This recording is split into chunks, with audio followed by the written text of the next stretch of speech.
persuades me what I should die. He really digs me. I can die second thought.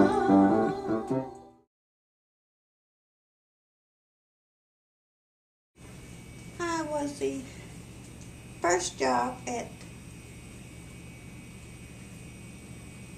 Grambling College, Louisiana. And my next one was here in the city of Memphis.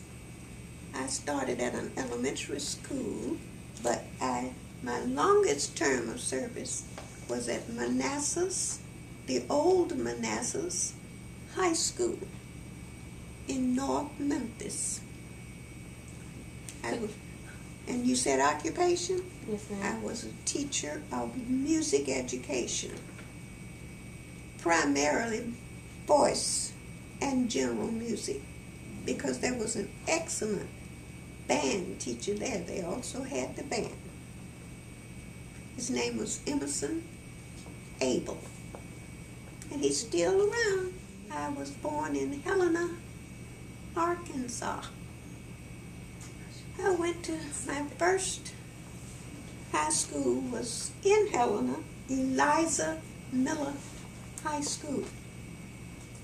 And I was blessed to be able to skip the 12th grade.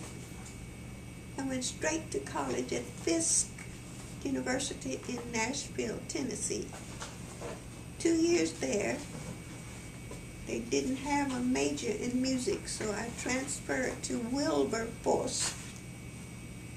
And it turned out to be a state school, Central State, in Wilberforce, Ohio, from which I gathered a bachelor's degree. And I went to Northwestern University out from Chicago, Gary, Indiana, to work on my master's degree. And I decided that was enough. Thank you. And I did begin to play for the Sunday school. My mother was a music teacher.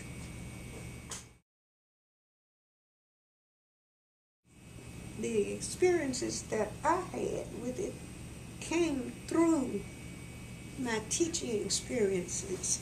For example, we never had the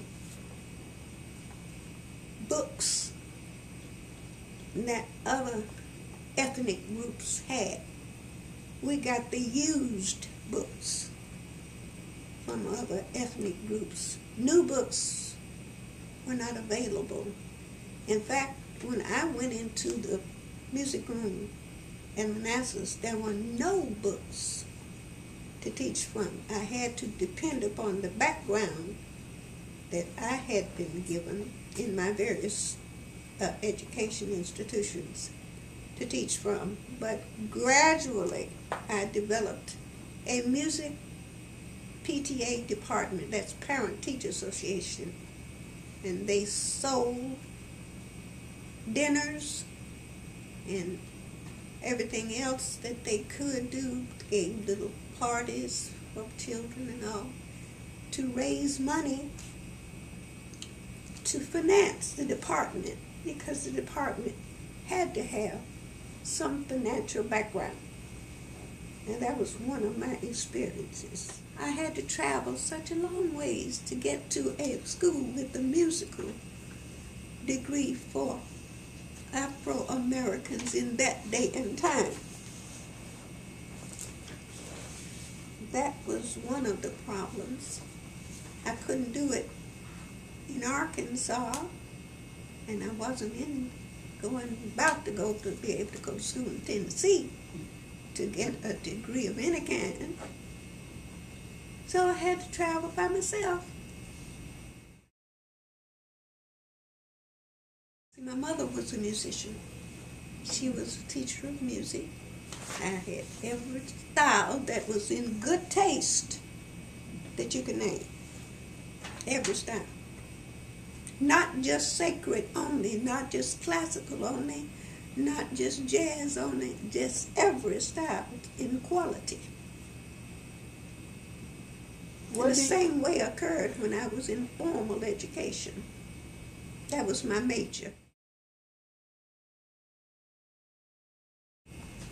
The fact that I grew up in an area where there were no music teachers for Afro-American children.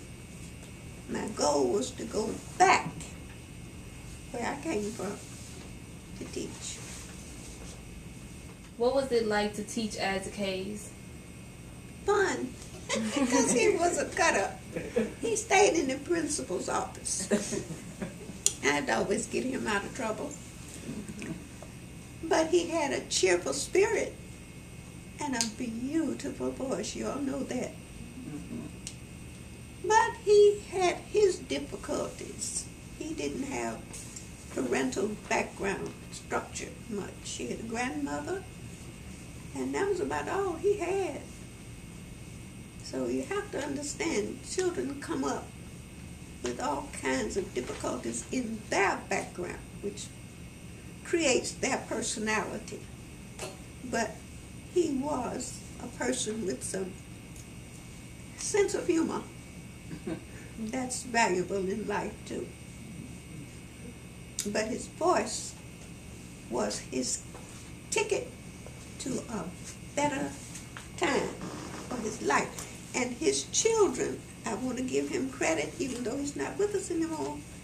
He never forgot what I told him. Take care of your children. Remember how you had to come up. Don't you let that happen to your children. And he didn't.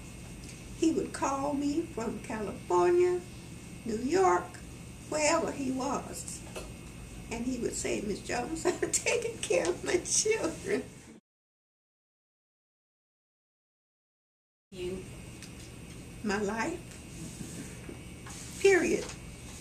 Music is a universal language. It has no barriers. No religious barriers, no ethnic barriers, no kind of barrier you can name.